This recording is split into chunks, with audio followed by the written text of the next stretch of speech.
we all have ideas about how we would like change to occur. So that's why desire change is the focus of my work. But I also, as you said, really always worry about sustained change, because a lot of times people can cope for a week or two or have what's called in training a honeymoon effect, and then it all extinguishes in 3 months. So the key ends up being starting to understand what really motivates us to consider learning and change. And while some of the things will make sense to people, some of the things, when you actually do the neuroscience and other research, end up being counterintuitive. Welcome to the Mindset Game podcast. It is such an honor to have Dr. Richard Boyatzis here with us today. Using his well-established intentional change theory and complexity theory, Dr. Boyatzis has continued to research how people and organizations engage in sustainable desired change. The theory predicts how changes occur in different groups of human organizations, including team, community, country, and global change.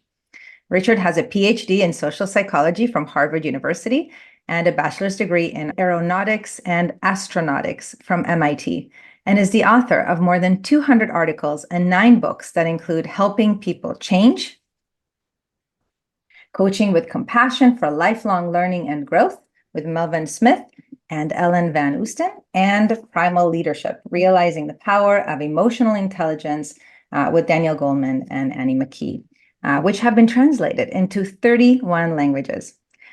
He is a frequent speaker on the international circuit, having delivered speeches and seminars on all 7 continents and over 45 countries. Wow, with another 15 countries on webinars since COVID. Richard has consulted to many Fortune 500 companies, government agencies, and organizations, and his massive open online course, MOOC, titled Inspiring Leadership Through Emotional Intelligence, has over 1.5 million unique visitors from over 215 countries.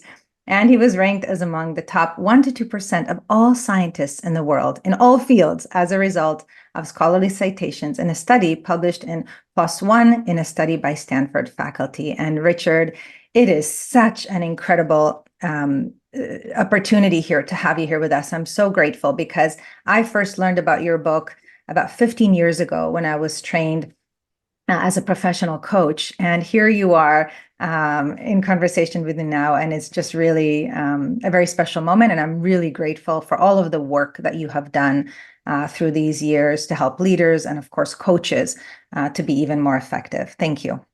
Thank you. And so I know that your area of expertise, of course, is in researching and teaching how we can create sustainable desired change. And so for those leaders that may be listening to us today, and I use the word leaders loosely, not only CEOs and executives and other leaders in organizations, it could be leaders of a family, like a parent who wants to support their children and creating a positive, right? So any kind of person who wants to have influence over others. For those individuals, what do they need to know about the science of change? The thing that's really key about it is that we all have ideas about how we would like change to occur. So that's why desire change is the focus of my work.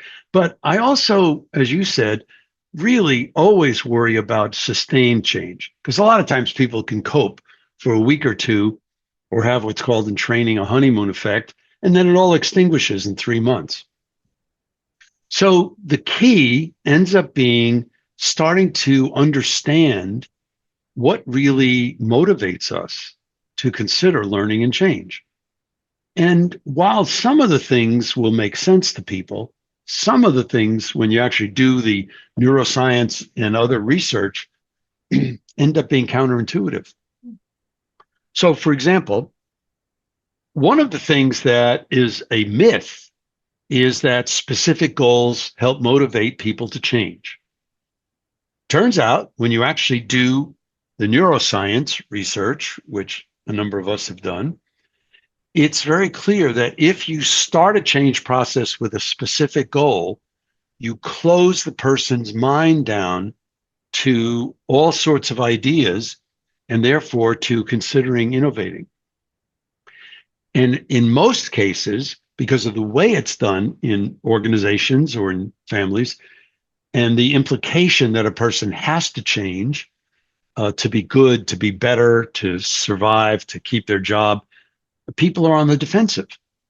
Now, it will come as no shock to people to realize that when the human organism is on the defensive, we activate what's called the sympathetic nervous system. It's our stress response.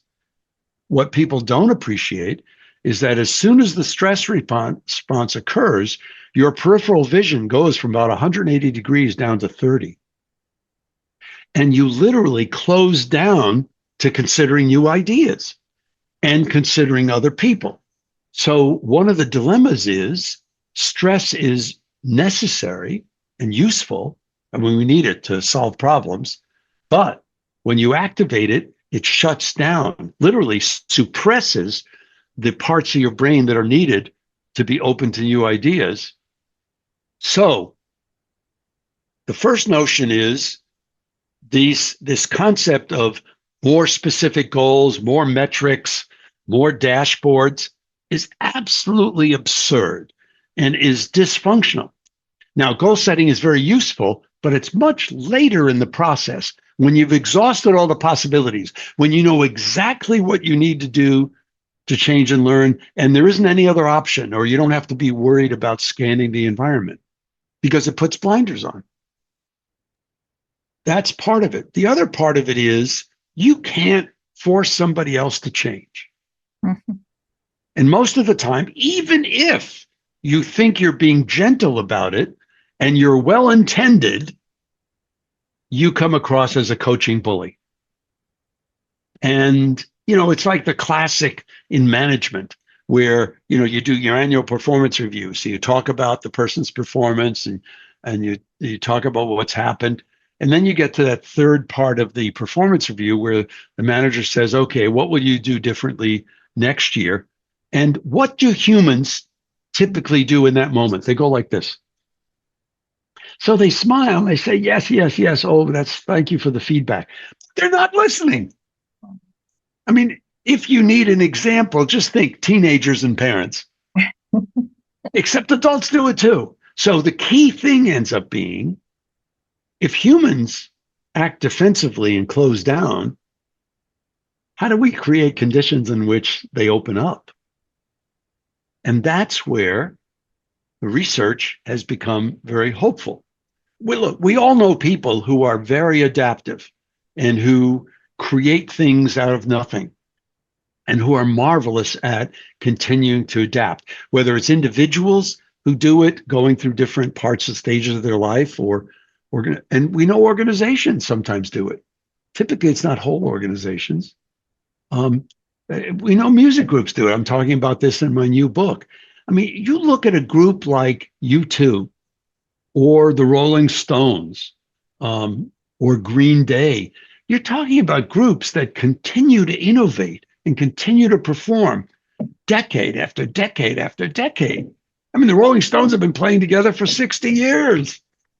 And meanwhile, no comment on the quality of the music, but you've got groups like the Beatles to, Oasis, to Sting and the Police, to the Spice Girls or ABBA, none of which lasted more than 10 years.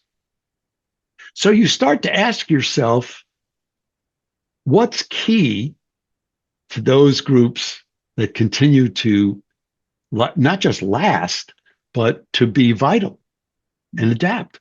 I mean, U2 has this marvelous practice that after they finish a world tour or have an album, they go into retreat for a while. And the retreat always focuses, in their own words, on their faith, on their Irish heritage. And when they come out of it, they often have a new twist to their music. So this adaptability that we see, or the Grateful Dead. I mean, Jerry Garcia died. It was sad, but they kept going. Green Day, they kept going even after one of their founders died. So what you keep asking is, how does that happen? And you start to see this in organizations. I'll use a quick example. Apple was really in the same product area as Sony for the better part of the first 20, 25 years. And so, and one of the things that characterized Sony products is they were technically elegant. As a former scientist and engineer, that's how you talk about them. I mean, actually, as a user, I still come from the generation where you can't get a new TV until the old one breaks. Well, these damn Sony TVs last 30 years. So, and I still have my Walkman. But now we look at Apple and we look at the third generation of Apple, when Jobs came back after a while, that was a very different Apple. And you start to say, what was it about Apple that made them able to create the iPod, which blew the Walkman out of the water, which honestly had a much better sound, blew it out of the water. And then they went on and they created the smartphones. I mean, they didn't create, but they took smartphones to a whole new level, and then tablets, and then all these other things. And you start to say, and what do we see out of Sony these days? Or another example is Amazon versus Sears. Sears, Roebuck, was the mail order company for 150 years, based in the United States. And for any of us who remember the 50s and even into the 60s, the Sears Roebuck catalog was always a great thing to look at because it was better than walking through a store because you saw a huge range of things. And yet Sears Roebuck not only is bankrupt, it's out of business. It's gone. And Amazon, which essentially started in the same business, continues to thrive. And now you get your groceries through Amazon. You get your pharmacy through Amazon. I mean, it's for most of us, it's the first thing you think about when you think about shopping for something. You go search for it on Amazon. Or if you're a little price conscious, you do Amazon and Costco and compare them. But so what is it about Amazon and Apple? Now, it's not just the technology. And I would offer that they have cultures which really value experimentation. Mm-hmm. People are not punished for trying something new. People are not shot down for coming up with a new idea. Bill Gates, a phenomenal philanthropist, really smart guy, not a very effective leader of Microsoft. I mean, it grew, but he negotiated one hell of a deal, with MS-DOS, and then they came out with, Word or the portfolio. But when you stop and say, until Nadella came along as CEO, Microsoft, for all of their hundreds of thousands of employees, talented people, their billions of dollars, they weren't innovating very much. So they were doing well financially, but they weren't adapting a lot. And I think Nadella changed that. What was it, 13 years ago when he took over? Now you see all sorts of things happening in Microsoft. The culture shifted. And part of it is when new ideas were floated by the various management committees, the current way of dealing with them isn't to shoot them down or to punch holes in them. So you start to see something fascinating, whether you're talking about teams, music teams, or adventure teams, or others, and organizations around this notion of adaptability and change. Look, as we talked about it, change is hard. And honestly, although we have to change, otherwise we die, people don't like to. I mean, on the whole, we are filled with adages like, if it ain't broke, don't fix it, or, those kinds of things. And that's not the way we do it here. And all these statements that communicate to organizational members a rigidity. And look, the whole concept of a corporation going back to Chester Barnard's writing in the 30s, was about creating a bureaucracy. Now, today, we think of that as a dirty word. He used it positively, but his point, which was very foreshadowing, now he was using it positively, is the bureaucracy creates more certainty. So you create a hierarchy to create increased certainty. And how do you get there? Very often by increasing control.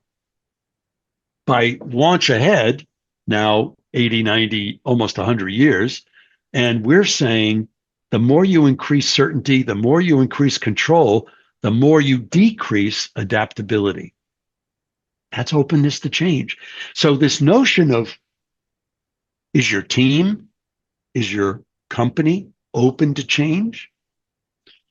Don't say, oh, yes, we're always looking for new products, because that's not the answer. Now, if I go back to the individual, and you started out in our earlier chat talking about getting into coaching, one of the things that becomes really clear is the record of individuals intentionally changing themselves is as horrible and as paltry as organizations. I mean, organizations don't change anywhere near the degree that they could. That's why we see these gazelles come along, and all of a sudden, it's the Apple and it's the Amazon and it's the Microsoft and it's the Google that we're talking about, and now NVIDIA, and they've become these, largest companies in the world. A lot of it has to do with, are people open to considering new ideas? And that's where, in our research, we find, even in coaching, that when you ask somebody about their dreams, their sense of purpose, their vision, not for 3 years from now, that's a goal, but for 15 years from now, people feel like they open up, because they do. We now have documented that you stimulate the parasympathetic nervous system, which is the opposite to the sympathetic. We call it in vernacular renewal versus stress. And literally, people's minds and bodies open up. Their immune system engages. They generate, their stem cells in their brain generate more new neurons, and they're more cognitively capable and more creative in this parasympathetic state. But specific goals stops that. Wow. And that's where we also know neurologically, as Tony Jack has called it, the task positive network, the analytic network in the brain, is activated when you want to solve a problem or do something abstract or financial. But it suppresses the default mode network, which Tony Jack calls the empathic network. And that's what you activate when you're open to an idea or another person or emotions. So what we say in these processes is, you need stress, you need renewal, you need tasks and focus and solving problems, and you need to be open. So the magic is, how do you learn the facility to flip back and forth?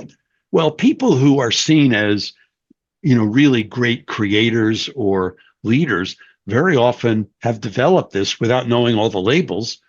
And they literally can, we think, toggle back and forth in seconds.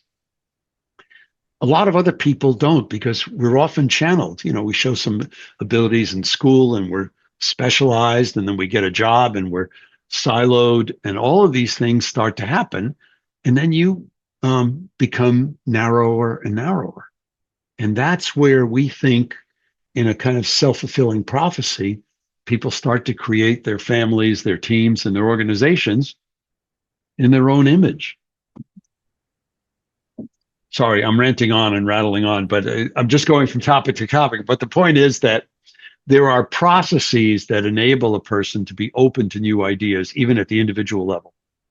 Yeah. But they're not the usual things. So the American Psychological Association did this great study a number of years ago and said, to all these tens of thousands of people around the US in particular, for things that you've said you want to change, like New Year's resolutions and those kinds of things, did you make any progress on them? Less than 20% of people make progress on them.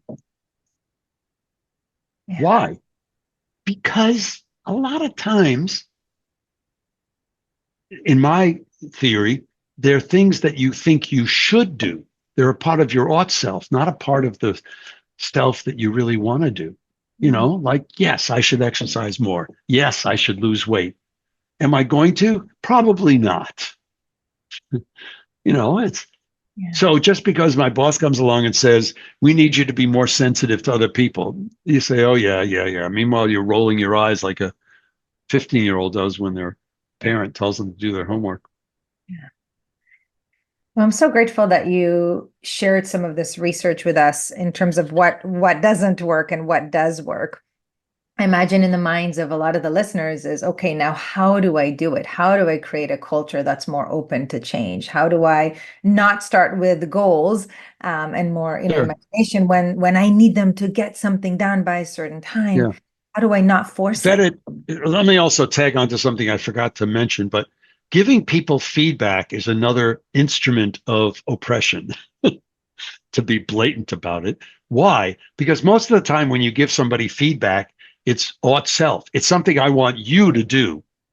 It's not what you've said I want. If you genuinely want to change and you ask somebody for feedback, but really ask, which most of the time when you say I'd like feedback, you don't really mean it. Mhm. But if you're really genuinely asking, then it's useful. But most of the time, giving people feedback as a way to try to motivate them to change is hitting them. Yeah. People get defensive. So here's the issue. For us to look at how we flip it around, if it's okay with you, I'd like to lead your audience on an exercise Absolutely. Thank you. because I think very often this stuff comes real when we emotionally connect with it. Absolutely. So here's the exercise. To all of you viewers and listeners, what I'd like you to do is I'd like you to get out a piece of paper and a pencil and think of the people in your life who have helped you become who you are. And whole life, not just work. Who has helped you the most? Which set of people, which one, two, three, five people have helped you become who you are or get to where you are? Let me just go silent for a little bit while I'll give you a chance to write their name.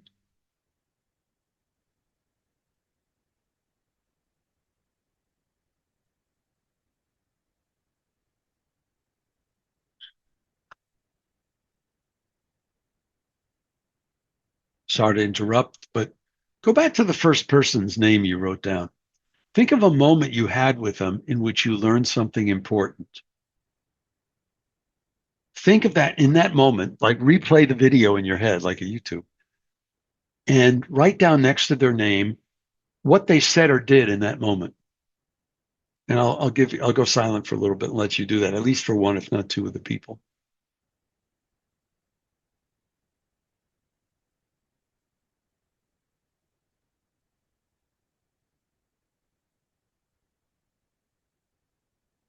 Come on, stop checking your email. Do the exercise, please.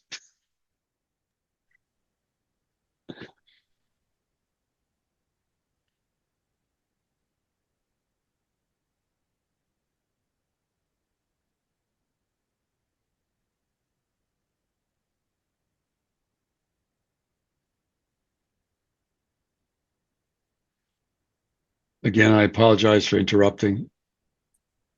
If we were face to face, I'd take longer. But when you're online like this, even 30 seconds seems like 5 minutes. So let me ask you, if you were able to think of a few of these people, if you were able to remember at least a moment or two, how does it feel right now? Not what are you thinking, but how does it feel? Become aware of that.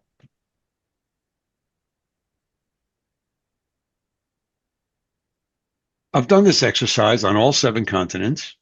I often do it in groups, whether they're 30 people or 2,500. And what I do at this moment is I have people turn to a person next to them and share a story. And when I ask people how it feels, they typically say, wow, I felt grateful. I felt loved. I felt seen. I felt excited. I felt empowered. I felt nostalgic, which often means they feel sad because the person has passed away or they've lost touch. Sometimes people say, well, I felt vulnerable. And then sometimes they say, in sharing this with the other person, I was amazed at how similar our stories are, even though we never met. First observation, if you had any of those feelings, not all, any one of them, you just spent about 3 minutes in the parasympathetic nervous system, 3 minutes in renewal. It's one of the two reasons I do this exercise. We know what it feels like to feel stressed, but most of us have very little somatic awareness, body awareness of what it feels like to be in renewal. We confuse it with rest, with relaxation, with boredom. It's different.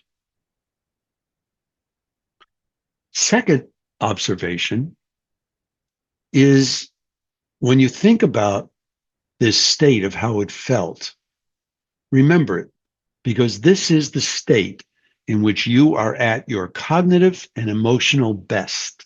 This is the state in which you are the most open to new ideas, people, emotions. You're scanning the environment. You're seeing things that otherwise you might miss. So here's an interesting question for you to reflect on the answer to later. We're not going to spend time on it in this session. Whose list will you be on? It's our legacy in life, folks. I mean, there are two ways to have a legacy. One is to donate a lot of money to a university. I am paid to say that, sorry. But no, seriously, the legacy in life is through the relationships that we build. So what is it that was going on when you merely remembered these people and these moments? Having done research on this and doing 2 to 3 hour interviews with people with this question and then the inverse, tell me about anybody who's tried to help you in the past 2 years, managers, therapists, coaches, whatever.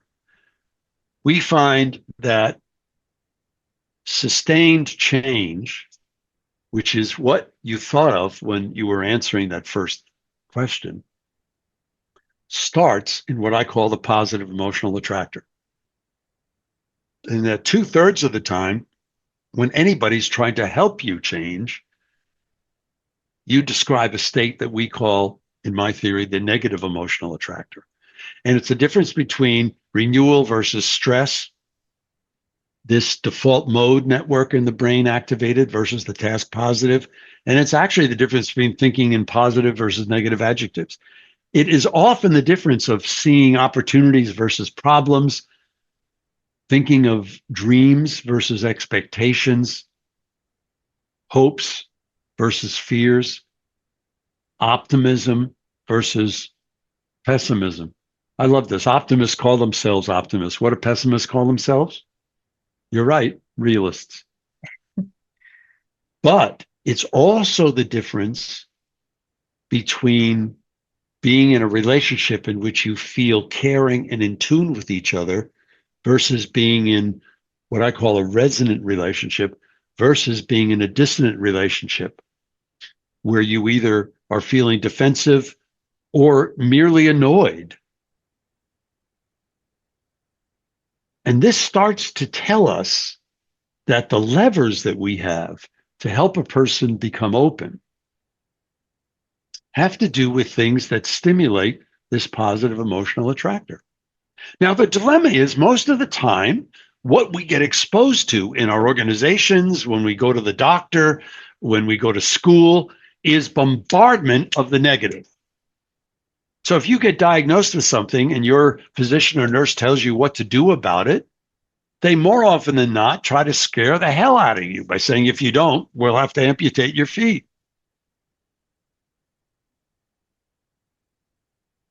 That leads to closing down. So now I'm jumping, I'm going very fast through this. I mean, the whole book, all these videos and the MOOCs and all the rest of it. And I've amassed 58 years of my research in the new book about this and a lot of other people's research that supports it. Being able to show that when you start in the positive emotional attractor, you have a chance of changing because you need to be in renewal. Otherwise, you won't continue to sustain the effort. Change is hard. To learn something new, to change requires effort, emotional self-control, things that are negative that deplete you. And if you don't periodically go into a renewal moment where you re-energize, what happens is you just get smaller and smaller. So one thing is we start by thinking about possibilities, thinking about the dream, thinking about purpose. You could say meaning. So therefore it comes down to core values. It could be key identity moments. It could be hope. But it also happens when you're in these caring relationships we call resonant. Could be loving, but certainly you're caring for each other. And we know through a lot of published medical research that there are things that help you get there. Yes, meditation and yoga helps. Prayer to a loving God helps. Modest exercise helps. Feeling hopeful about the future. Don't watch the news on TV. Being in a loving relationship. Caring for others in the community who are less fortunate. Caring for the elderly. These are all things with many published studies supporting getting you into this renewal open state. I tell my graduate students, caring for your elderly professors will get you closer to heaven. So, and we also know that dancing and playing music, actually playing, not just listening to music, helps. We know that a walk in the woods helps. We know that laughter helps. That there are certain of these experiences that you do alone or with others that can move you into this state. We also know that negative emotions are stronger than positive, not better, but stronger. And as a human organism, you have to defend yourself. There are times in which you are under attack. And that defense will happen autonomically. Your body will say, the hell with learning, I'm going to make sure you can breathe. In that process, we're defending ourselves. But if you lived your life in a defensive mode, it becomes pretty hollow. But you can't live your life always in this positive emotional attractor, because if you did, you'd levitate. So the dilemma that we face is, again, this back and forth. How do we balance it? Well, because negative emotions are stronger and the need to defend the human organism is so central to our future survivability, we have to very often oversample the positive. Barb Fredrickson has shown in teams you need about a 3-to-1 ratio. She uses a similar concept, not exactly the same. John Gottman showed in loving, caring marriages, you need a 5-to-1 ratio.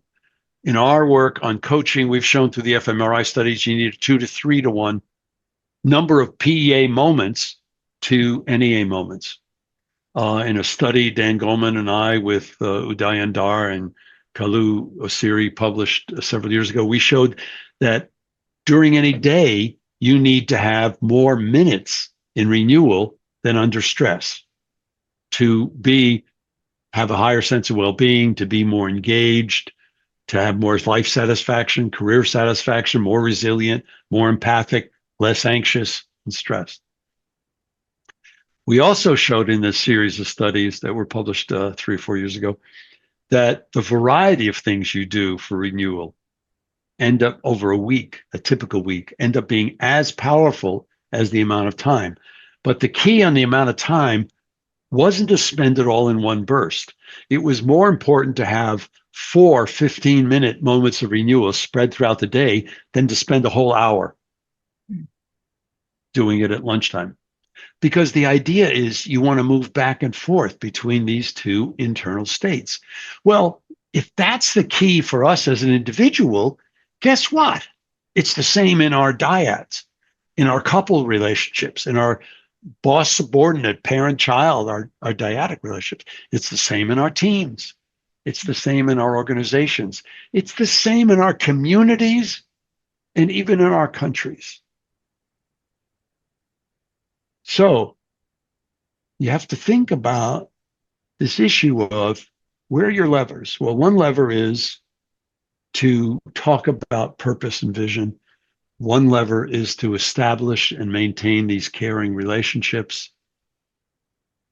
And then the other is very often to focus on a person's strengths. I'm not saying to the exclusion of working on weaknesses. Of course, you have to work on weaknesses. That's what learning and change is. But if you spend a lot of your time focusing on the weakness, it's as dysfunctional as spending all of your time focusing on a problem. You get narrower and narrower, and then you miss everything else going on out there. I mean, that one study, there's one study done by a group of psychologists in England, very powerful. They gave people a little spray in the nostril of epinephrine. I think they call it adrenaline there, and it took their peripheral vision, which normally is about 180 degrees, took their peripheral vision and moved it down to 30 degrees. That's all they could see. They give them another squirt, this time of oxytocin, and it goes back out. And I think the same thing happens in our teams, organizations, communities, and countries. You scare people, you help people with hope. So it seems like the real key here is the ability to toggle back and forth, because there are times where we need to be task activated and times where we need to activate more of the empathic network to, and how quickly do we shift and reset, and when is appropriate, as you said, to, for example, starting meetings, conversations, with more of the kind of imagining the future, meaning, purpose, right? Giving them something that's going to get some juicy hormones flowing in their body and get them to think bigger, which is, I imagine, what many of the people who did the exercise that you shared are kind of thought about as they thought about that person. I can say personally, for me, it was somebody that really believed in me and what was possible, Right. and so, this podcast is about mindset, Richard. So, at the end of the day, it really is about our mindset. And what I mean by that is our beliefs, or including the unconscious beliefs, some of these protective mechanisms that get us into that, foveal vision kind of state, and very protective and reactive and not open to possibilities and creating, new solutions.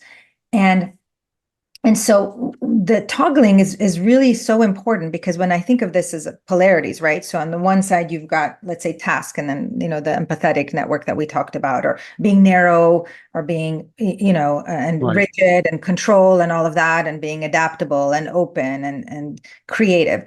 And there are times for both, right? Meaning there are times where we need to, focus in. Right. The key there are a couple of key issues here. One is I'm not pushing this issue of balance just because I'm a Libra. And when a star cast does what was done for me, it turns out that 7 of the 9 planets, I still respect Pluto as a planet, were in Libra at the time, the hour I was born. But I actually think it's because there's something very both human and natural. I think that's the Earth's rhythm, is a balance of going back and forth. So once you appreciate that, then the question is, how do you facilitate doing that and knowing when's the right time to be in which mode? Now, that's where some people may develop it through their experiences or through their parents' training or their culture. But all too often, we get specialized. And in that specialization, we lose that flexibility. So what we think of as silos ends up being narrowness of thought. What we think of as, excuse me for using this, because this is probably going to trigger some people, but when we think of political parties, we have narrowness of thought. Doesn't matter which party, they're all. And, when I ask the, question as a scientist, which countries have a truer democratic form of government? I mean, for me, it's Italy and Israel are 2 of the biggest examples. And people say, wait a minute, crazy with the number of parties. I mean, what is it? Italy used to have 27 different political parties, and Israel has a huge number. But it's because of that. Because in the United States, for example, and in many parts, the UK, even Japan and other countries, very often people have key issues, but we don't have parties to allow you to identify with that key issue. So you end up kind of going along with something else. But what it does is it forces the government to form coalitions. So you have to compromise and balance and honor a variety of people's views, even if they aren't the same as yours. That's closer to democracy than this idea of pulling people to extremes. The same thing is going on in our bodies or in our functioning in organizations. I mean, I don't care what function you're in, whether you're in finance or in HR or in sales, you can become easily too narrow. And you look at the whole organization if it's all serving that. Well, let me tell you, it's like the rhetoric of, oh, our most important stakeholder are our stockholders. Well, that's a bunch of crap. You know, you stop and say, of all the stakeholders of a company, the stockholders have money at risk. The employees have their families at risk. I mean, your suppliers have the community at risk. I mean, there's a lot of things going on. So while investors or stockholders are an important stakeholder, I don't think they're the most important. Yeah, absolutely. It's that same issue of not allowing ourselves to get into this narrowness, regardless of how righteous we think we are in our insight. Absolutely. You know, one of the things, Richard, that I teach, I'm a trainer with the Institute of Heart Math. Right. Familiar with coherence, right? You talked about natural coherence in our world and the ability to shift and reset between coherent, right? Which is the, positive emotional attractor, I imagine, as you're referring to it, and the negative is incoherent. Is really kind of just the idea is I was, to kind of teach, if you think of a triangle, right? We've got the two polarities, let's say narrow and open, right? Short term, long term, whatever that is, right? Centralization, decentralization, whatever the polarity is. And really, as leaders, we want to be up here at the tip, right? Where we're able to be objective. We're able to kind of see all the sides, and whatever decisions are made, they're made from a parasympathetic, kind of a more coherent state, not made out of stress, not made out of fear, more of what we might call integral leadership or unity mindset kind of leadership, where, we respect. That creates the impression that you can do both at the same time. You can't. Yeah. See, that's the thing that we now know. I mean, I was a part of this in the 60s, 70s, and 80s, where all these management development, leadership development, organization development theories came up where you want to have these things together at the same time. We can't do that. Neurologically and hormonally, we can't do it. So when you talk about the antithesis of the polarities, I don't know if I would talk about it as the peak of the pyramid, because I think it has to do with, as you said, this ability to toggle or switch. Yes. So that's where I think the challenge is.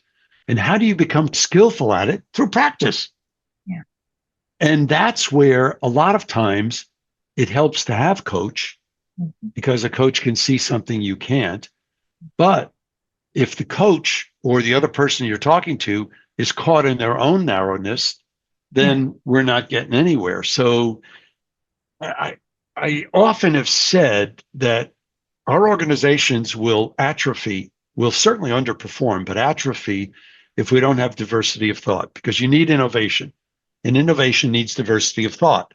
Well, diversity of people is necessary for diversity of thought, but just having diversity of people doesn't mean you'll get diversity of thought, because you have to talk and listen to each other. So now what we're after is, you can go after diversity of people for social justice, which is a great thing to have in a sane, healthy society. But you could also go after it for a pragmatic reason. You want to be able to innovate, as long as you're willing to listen to each other, or you're willing to talk. I remember Elie Wiesel, the noted philosopher and famed for his Nazi hunting in the early days, at a commencement at Case Western Reserve University. I mean, I was sitting on the podium behind him, and he's saying to these 1,800 graduates, it's your job to go out and pursue your dreams. And then he paused and he said, as long as your dream isn't someone else's nightmare. I said, oh my God. As soon as I heard that, I reached inside my robe, took out my pen and paper, and I wrote it down, because I said, that is memorable. And what he was doing in that moment is reminding us that of this balance issue. And in this case, it's the balance between what we dream about and what we have a social responsibility for. And that's a part of what I think we keep coming back to. Yeah. It's the essence of that unity consciousness, right? We're one humanity, one planet. Right, And so as long as our decisions that are made in an objective state, and that was my intention, more of a coherent state, right, um, not operating from extreme beliefs on either side of the right. polarity. When So, we're operating from there, then yes, over time we're gonna, like an infinity sign, we're gonna go from one yeah, side to the other. Over time, it's that's gonna right. That's balance right. out, of course. But while we're on one side to the, and not the other, to make sure that the decisions are not made to the neglect of the other side. That's it. And therefore, rather than seeing it as a point Yeah, in your image, I see it as two overlapping circles. yeah, So I agree with the unity concept. And in fact, there's a measure we use in psychology about how much do you feel um, one with, it's called oneness, one with other people or another person. And you actually have the person draw these two circles of themselves and the other person or the group or the team. And you put on a line, how much are you overlapped or not? So if you take it as instead of a point, but as this unity, as you said, this overlapping, it still allows for the fact that you're aware of the differences, correct. but you're respecting, valuing, and enacting both. And that is truly the key. And that is compassion, and that is curiosity, and that is empathy, and that is respect. Right, Even if we don't agree, to truly respect, right. one's point of view and where they're coming from. And I think that, the essence is really also knowing what is the joint intention, what is the higher intention that we all have in mind for Yeah. for our families, for our communities, because oftentimes when we chunk up to that highest level, it's the same, and that's what we want to And, kind of focus on. and to go back to one of your questions early on, the role of a leader is how to stimulate this positive emotional attractor state, this vision on a regular basis. And in my theory, which is the only fractal theory I know of change, says that the change process is identical, whether it's individual or organization or country. But when you have a complexity theory like that, you have to have something that moves well, they say information, but I would say emotions across levels. And that's where resonant leaders come into play because very often they're able to capture something. So you're talking about unity. Indira Gandhi had an expression which people still use today. It's hard to shake hands with a closed fist. And you think of Martin Luther King, on the National Mall in 1963 saying, I have a dream. Now, those of us who are older remember it, either we're there or we're watching it on TV. We certainly have seen movies about it. But the key to remember is that in that moment, Martin Luther King was saying, as he kept repeating, I have a dream, not I have a nightmare. So it was not defined by the negative, it was defined by the positive. Oh, and by the way, and in a section of my new book, I talk about the difference between protests, which I think are essential for a free democratic society. But what's the difference in protests versus riots? The difference is violence. Martin Luther King got it. Gandhi got it. Nelson Mandela understood it. But a lot of people forget that Martin Luther King did not authorize or support any protests or marches at night. Wow. He was very savvy to this issue of you do it at night and you invite our demons. So we have these expressions that certain leaders give us, or Nelson Mandela talking about the Rainbow Nation, in his first inaugural address in South Africa, um, or Malala, in her winning the Nobel Peace Prize, talking about the power of women worldwide. Um, that we just keep this sense of, as you're gesturing, this sense of feeling uplifted. I, I live in Boston, and every time I come into the airport, as you come in, at least in the Delta terminal, there is this set of pictures of John F. Kennedy. Now, whether you liked John F. Kennedy or not, he was a very kind of charismatic person and helped us as a nation do a number of things. And with his entreaty, and they have some audio snippets as you're walking in. And, of course, one of them is ask not what your country can do for you, but what you can do for your country. But the other one, which I love being a former space scientist, is they have this audio of him making the speech in which he says, we choose to go to the moon within 10 years, not because it's hard, but because we can. And I'm not even sure I know what that means, but I know it lifts me up and it makes me feel, positive and say, yes, yes. It's that feeling of possibility. And yes. And truly, that's the energy that we as leaders, stewards of this planet, need to carry with us, right? Yes, there's a lot of darkness, to really acknowledge the darkness, not to, Right. and to choose to focus on possibility, which starts from activating the heart, being mindful of our own energy, what we're feeding our own field. And then, as you said, that resonance carries, socially to our teams, our organizations, our families, communities, and our planet. And excuse me, let me just add this one piece to this. So organizational leaders are forever worrying about the strategic plan. And you need a strategic plan to convince your bank to lend you money at a good rate. And you need it to figure out how to do resource allocation. But seldom are people motivated to learn or change by a strategic plan. Actually, I'm not sure it's ever. People are motivated to change by swarming.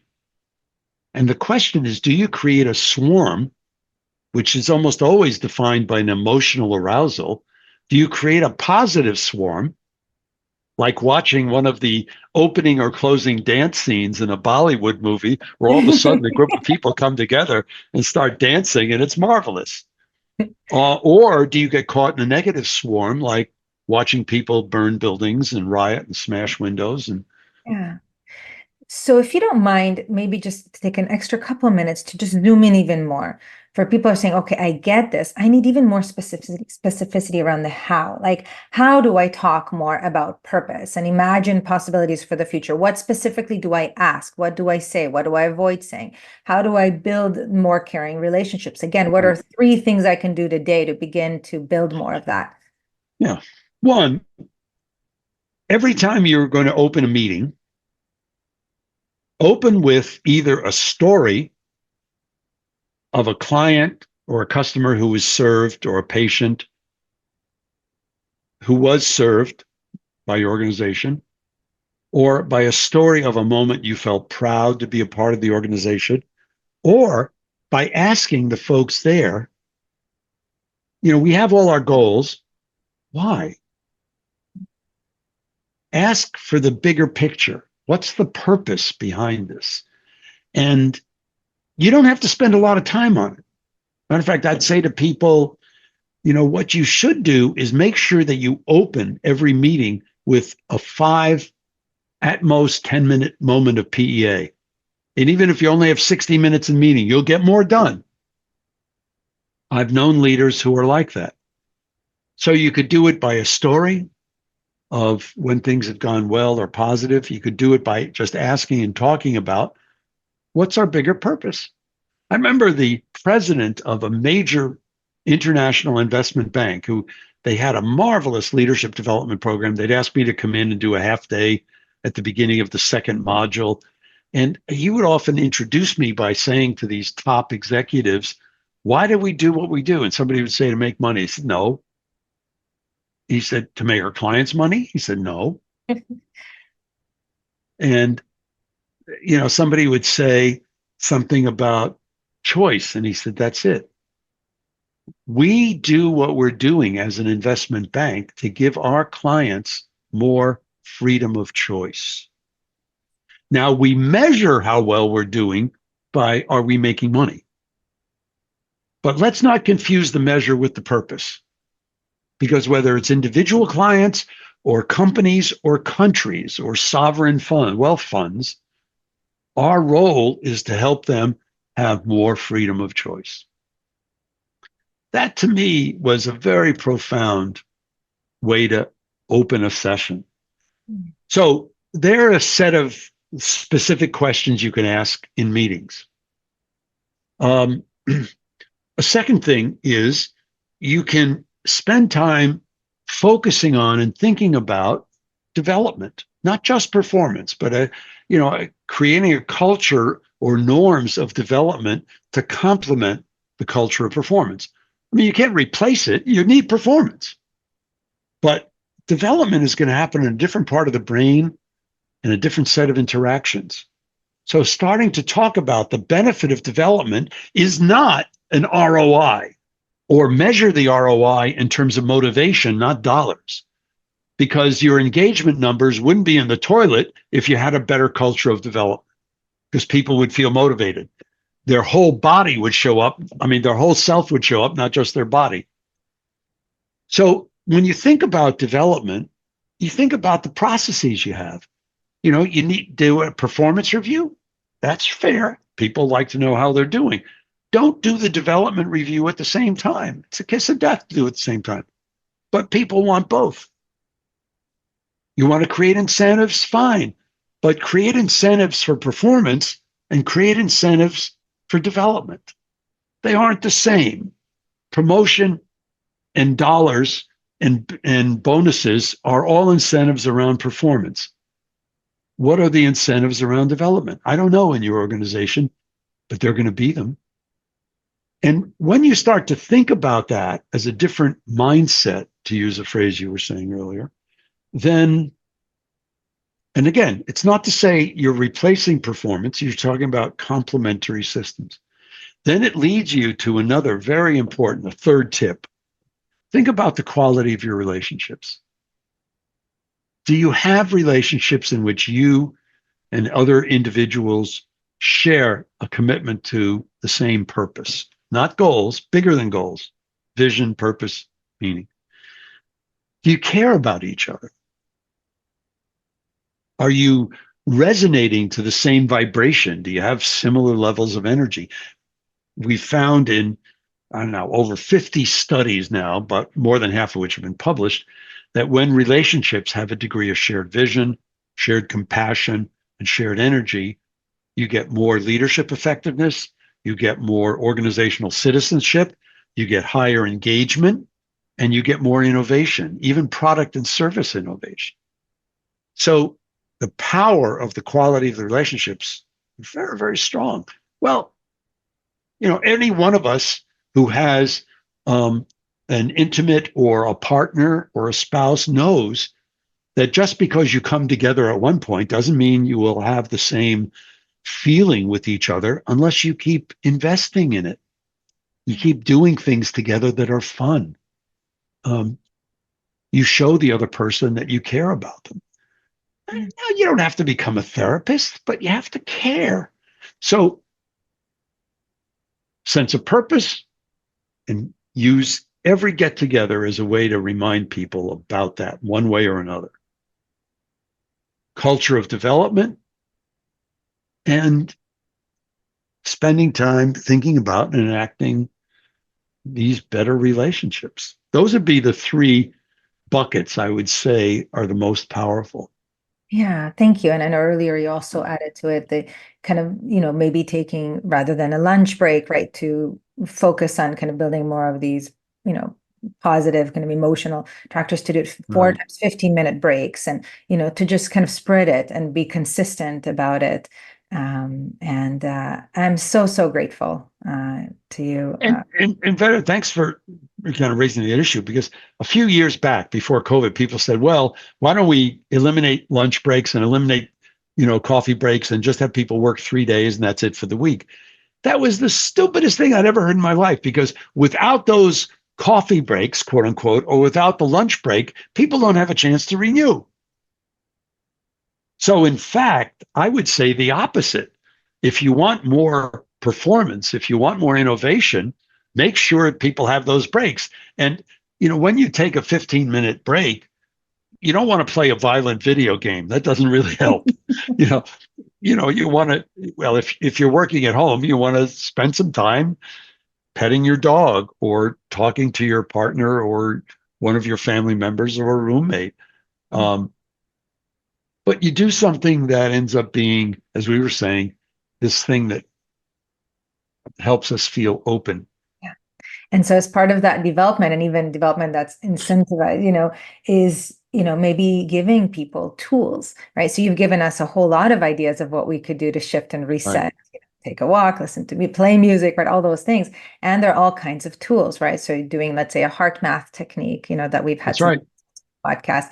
We've had episodes about doing a little bit of EFT tapping or havening techniques, different modalities, psychosensory Yeah. modalities that can very quickly help us to shift and reset on a physiological level so that we Yeah. could have more energy, more of that ability to be with other people when we come back from the break, and be more in love than in fear and Yeah. protection. And as you said, because you work with heart math, you know this. It could be as simple as deep breathing, slow, deep breathing. I mean, That's right. it Heart focus. really works. It It really really, works. it really does. And when we're more coherent, we affect the nervous systems, of course, as you know, of other people around us on an energetic Yeah. level. And then it just spreads and spreads and spreads. And that's what I believe, each of us have a responsibility for the energy that we radiate, that question of what are Right. we feeding this field around us? What, are we in the positive or in the negative? And to do something to shift for our own Yeah. health, for others. Yeah. To stay with that analogy and use a COVID analogy, how are you infecting the other people around you? Yeah. Are you infecting them with fear, defensiveness, or disease, or are you infecting them with hope, Yeah. gratitude, joy? Because when you start to remember these moments in which you've seen a baby laugh or a golden retriever roll in the grass or had one of these, moments of doing something with others that was phenomenal, what happens is, you start to become positively infectious. And in your families, in your communities, and at work, people come together and do things you otherwise thought were impossible. That's right. That's when we're being human and what we can be. And I believe that's how we're going to, I want to say the word save our planet, really. That's what it's going to take for us to create new creative solutions to solve these big complex problems that we're facing. And it's what's called capital S, self leadership. And I'm just deeply grateful because your research that you've done all these years and continue to do, is really giving us the clarity, from a scientific perspective, that this stuff is Right. not just woo-woo-ish heart stuff, emotion stuff. This is very real, and it's real for Yeah. our own health, and for the health and well-being of the people around us, and for us to achieve those highest possibilities and dreams that we could possibly imagine. Um, Yeah. And the other concrete thing people can do is buy a copy of my new book and give it to other people for Christmas presents or holiday gifts, that's right. That's right. So, and Thanksgiving Day. and all of your books are amazing, including like Thank you. helping Thank people you. change, Primal Leadership, and of course the new one, The Science of Change. So tell us, how can people, when the time comes, how can they pre-order, and where can they learn more about your workshops and Right. notes? Well, the thank you for asking. Oxford University Press is publishing the book, and they have promised me it'll be out by November. Exactly when, I don't know, but it'll be either in October or November, which means chances are you could pre-order it on Amazon starting sometime in August. That's one thing. Second, if you're interested in more of learning about the ideas, but your time or motion constrained, the massive open online courses, there's several of them on Coursera that I and my colleagues have done. You just Google the name and you'll see them. Or if you have more time, at my university, at Case Western Reserve University, in the School of Management, we have an executive education group that does open workshops, certificate workshops, where people can learn how to coach with compassion, how to lead with emotional intelligence, how we have special certificate programs in appreciative inquiry and women in leadership and STEM leadership. And things like this. But we also have graduate degrees that are done in a hybrid format. The average age I teach as a part of my regular workload in 3 different degree programs, the average age of my students is 44.